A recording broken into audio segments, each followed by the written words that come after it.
संक्षिप्त महाभारत प्रथम खंड। आयोधौम्य जी का तीसरा शिष्य था वेद। आचार्य ने उससे कहा, बेटा तुम कुछ दिनों तक मेरे घर रहो, सेवा शुश्रूषा करो, तुम्हारा कल्याण होगा। उसने बहुत दिनों तक वहां रहकर गुरु सेवा की। आचार्य प्रतिदिन उस पर बैल की तरह भार लाद देते और वह गर्मी सर्दी भूख प्यास का दुख सहकर उनकी सेवा करता, कभी उनकी आज्ञा के विपरीत न चलता। बहुत दिनों में आचार्य प्रसन्न हुए और उन्होंने उसके कल्याण और सर्वज्ञता का वर दिया। ब्रह्मचार्य आश्रम से लौटकर वह गृहस्थाश्रम में आया। वेद के भी 3 शिष्य थे, परंतु वे उन्हें कभी किसी काम या गुरु सेवा का आदेश नहीं करते। वे गुरु गृह के दुखों को जानते थे और शिष्यों को दुख देना नहीं चाहते थे। एक बार राजा जन्मेजय और पौष्य ने आचार्य वेद को पुरोहित के रूप में वर्ण किया। वेद कभी पुरोहित के काम से बाहर जाते तो घर की देखरेख के लिए अपने शिष्य उत्तंग को नियुक्त कर जाते थे।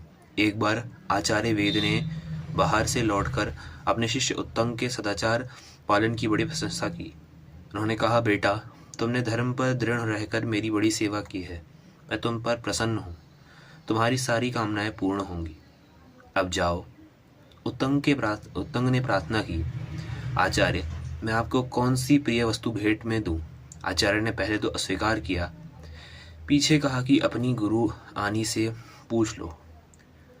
तब जब उत्तंग ने गुरु आनी से पूछा तो उन्होंने कहा, तुम राजा पौष्य के पास जाओ और उनकी रानी के कानों के कुंडल मांग लाओ।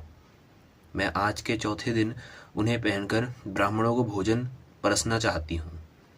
ऐसा करने से तुम्हारा कल्याण होगा, अन्यथा नहीं। उत्तंग ने वहां से चलकर देखा कि एक बहुत लंबा चौड़ा पुरुष बड़े भारी बैल पर चढ़ा हुआ है। उसने उत्तंग को संबोधन करके कहा कि तुम इस बैल का गोबर खा लो। उत्तंग ने कहा, ना। वह पुरुष फिर बोला, उत्तंग तुम्हारे आचार्य ने पहले इसे खाया है, सोच विचार मत करो, खा जाओ। उत्तंग ने बैल का गोबर और मूत्र खा लिया और शीघ्रता के कारण बिना रुके कुल्ला करता हुआ ही वहां से चल पड़ा। उत्तंग ने राजा पौष्य के पास जाकर उन्हें आशीर्वाद दिया और कहा कि मैं आपके पास कुछ मांगने के लिए आया हूँ। पौष्य ने उत्तंग का अभिप्राय जानकर उसे अंतःपुर में रानी के पास भेज दिया, परंतु उत्तंग को रानीवास में कहीं भी रानी नहीं दिखाई दी। वहां से लौटकर उसने पौष्य को उल्हाना किया कि अंतःपुर में रानी नहीं है। पौष्य ने कहा, भगवान मेरी रानी पतिव्रता है, उसे उच्छिष्ट या अपवित्र मनुष्य नहीं देख सकते। उत्तंग ने स्मरण किया कि हाँ, मैंने चलते चलते आचमन कर लिया था। पौष्य ने कहा, ठीक है, चलते चलते आचमन करना निषिद्ध है, इसलिए आप झूठे हैं। अब उत्तंग ने पूर्वाभिमुख बैठकर हाथ पैर मुंह धोकर शब्द, फेन और उष्णता से रहित एवं हृदय तक पहुंचने योग्य जल से 3 बार आचमन किया और 2 बार मुंह धोया। इस बार अंतःपुर में जाने पर रानी दिख पड़ी और उसने उत्तंग को सत्पात्र समझकर अपने कुंडल दे दिए। साथ ही यह कहकर सावधान किया कि नागराज तक्षक की कुंडल चाहता है, कहीं तुम्हारी असावधानी से लाभ उठाकर वह इन्हें ले ना जाए। मार्ग में चलते समय उत्तंग ने देखा कि उसके पीछे पीछे एक नग्न शपणक चल रहा है, कभी प्रकट होता है और कभी छिप जाता है।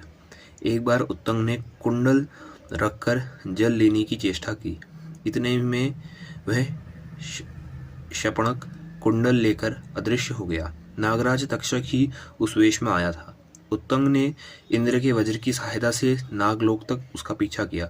अंत में भयभीत होकर तक्षक ने उसे कुंडल दे दिया। उत्तंग ठीक समय पर अपनी गुरुआनी के पास पहुंचा और उन्हें कुंडल देकर आशीर्वाद प्राप्त किया। अब आचार्य से आज्ञा प्राप्त करके उत्तंग हस्तिनापुर आया। वह तक्षक पर अत्यंत क्रोधित था और उससे बदला लेना चाहता था। उस समय तक हस्तिनापुर के सम्राट जन्मेजय तक्षशिला पर विजय प्राप्त करके लौट चुके थे। उत्तंग ने कहा, राजन, तक्षक ने आपके पिता को डसा है। आप उससे बदला लेने के लिए यज्ञ कीजिए। काश्यप आपके पिता की रक्षा करने के लिए आ रहे थे, परंतु उन्हें उसने लौटा दिया। अब आप सर्पसत्र कीजिए और उसकी प्रज्वलित अग्नि में उस पापी को जलाकर भस्म कर डालिए। उस दुरात्मा ने मेरा भी काम अनिष्ट नहीं किया है। आप सर्पसत्र करेंगे तो आपके पिता की मृत्यु का बदला चुकेगा और मेरी भी प्रसन्नता होगी और मुझे भी प्रसन्नता होगी।